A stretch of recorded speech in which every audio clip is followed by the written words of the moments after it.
নমস্কার, আপনারা দেখছেন বাংলা নিউজ। শেয়ার বাজারে দুনিয়ায় আমরা সবাই চাই রাতারাতি বড়লোক হতে, কিন্তু বাস্তবের কঠিন লড়াইয়ে টিকে থাকাটাই যেখানে বড় চ্যালেঞ্জ, সেখানে মাত্র $15,000 বা প্রায় 12-13 লক্ষ টাকাকে 1,200 কোটি টাকায় রূপান্তর করা কি সম্ভব? অবাস্তব মনে হলেও জাপানের এক রহস্যময় ট্রেডার ঠিক এই অসাধ্য সাধনই করে দেখিয়েছেন। আজ আপনাদের শোনাব সেই কিংবদন্তি ট্রেডার CIS-এর অবিশ্বাস্য সাফল্যের কাহিনী, যা আপনাকে নতুন করে ভাবতে বাধ্য করবে। পুরো বিষয়টি জানতে ভিডিওটি একদম শেষ পর্যন্ত দেখুন। আর আপনি যদি আমাদের চ্যানেলে নতুন হয়ে থাকেন, তবে এখনই সাবস্ক্রাইব করে পাশে থাকা বেল আইকনটি প্রেস করে দিন। ভিডিওটি ভালো লাগলে লাইক করতে ভুলবেন না। গল্পটা শুরু হয়েছিল 2000 সালের শুরুর দিকে।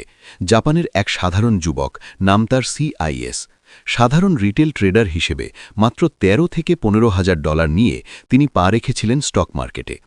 তার কাছে কোনো বড় হেজ ফান্ডের সাপোর্ট ছিল না কোনো ইনসাইডার তথ্য, ছিল শুধু একটা কম্পিউটার স্ক্রিন আর দামের ওঠানামা বোঝার এক অদম্য নেশা। শুরুর দিনগুলো কিন্তু মোটেও সহজ ছিল না।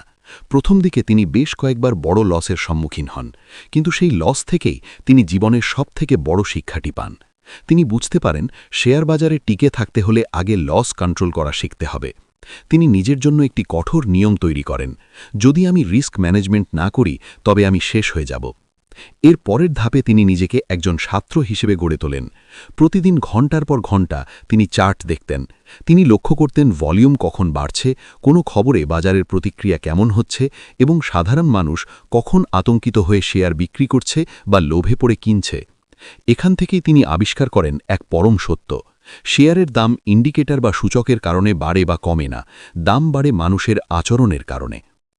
CIS মূলত মোমেন্টাম ট্রেডিং এবং লিকুইডিটি মাইন্ডসেট নিয়ে কাজ শুরু করেন।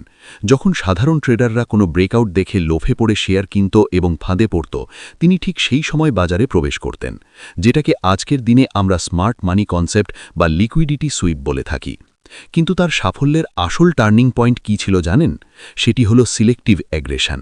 তিনি যখনই দেখতেন তার সেটআপ একদম 100 ভাগ মিলে যাচ্ছে, তখন তিনি অনেক বড় পজিশন নিতেন, আর যখন বাজার অস্পষ্ট থাকত তখন তিনি একদমই ট্রেড করতেন না।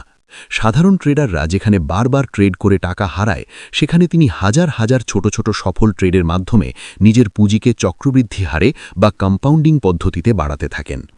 তিনি নিজের লাভের টাকা বাজার থেকে তুলে না নিয়ে বরং সেই টাকা দিয়েই আবার বড় বড় ট্রেড করতে থাকেন। তার এই অবিশ্বাস্য যাত্রার পেছনে রয়েছে 5টি গোপন মন্ত্র। প্রথমত, ইমোশনাল নিউট্রালিটি। তিনি কখনোই ভাবতেন না যে এই ট্রেডটা জিততেই হবে। তার কাছে একটা ট্রেড মানে হাজার হাজার ট্রেডের মধ্যে সামান্য একটি অংশ মাত্র। দ্বিতীয়ত, কঠোর রিস্ক ম্যানেজমেন্ট। সামান্য লস হলেই তিনি সাথে সাথে পজিশন কেটে দিতেন। কোনো জেদ বা রিভেঞ্জ ট্রেডিং তার ডিকশনারিতে ছিল না। তৃতীয়ত, স্বাধীন চিন্তাধারা। যখন সবাই ভিজরি পেছনে ছুটত, তিনি তখন ভিড় থেকে দূরে থেকে সুযোগ খুঁজতেন। চতুর্থত, সাধারণ মানুষের লিকুইডিটি ব্যবহার করা। তিনি জানতেন সাধারণ মানুষ কোথায় ভয় পায় আর কোথায় স্টপ লস লাগায়। আর পঞ্চমত, ধারাবাহিকতা। উত্তেজনার বশে নয়, বরং একই নিয়ম বারবার পালন করে তিনি বিরক্তিহীনভাবে প্রফিট করে গেছেন। সোশ্যাল মিডিয়ায় আমরা প্রায়ই দেখি দ্রুত বড়লোক হওয়ার উপায়, কিন্তু CIS-এর গল্প আমাদের শেখায় যে $150 কোটি পৌঁছতে বছরের পর বছর সময় লাগে। প্রয়োজন হয় চরম ধৈর্য এবং ডিসিপ্লিনের। তার এই সাফল্য কোনো ম্যাজিক নয়, বরং সঠিক মানসিকতা এবং নির্ভুল এক্সিকিউশনের ফসল। আপনিও কি শেয়ার বাজারে নিজের কেরিয়ার গড়তে চান? তবে মনে রাখবেন, স্ট্র্যাটেজির চেয়েও বড় হলো আপনার সাইকোলজি। মার্কেট লিকুইডিটি বুঝুন এবং নিজের আবেগকে নিয়ন্ত্রণ করতে শিখুন। কেমন লাগলো জাপানের এই ট্রেডারের গল্প?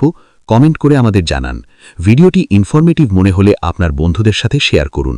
এমন আরও ট্রেডিং এবং ইনভেস্টমেন্ট সংক্রান্ত রোমাঞ্চকর কাহিনী পেতে আমাদের সাথে থাকুন। ধন্যবাদ।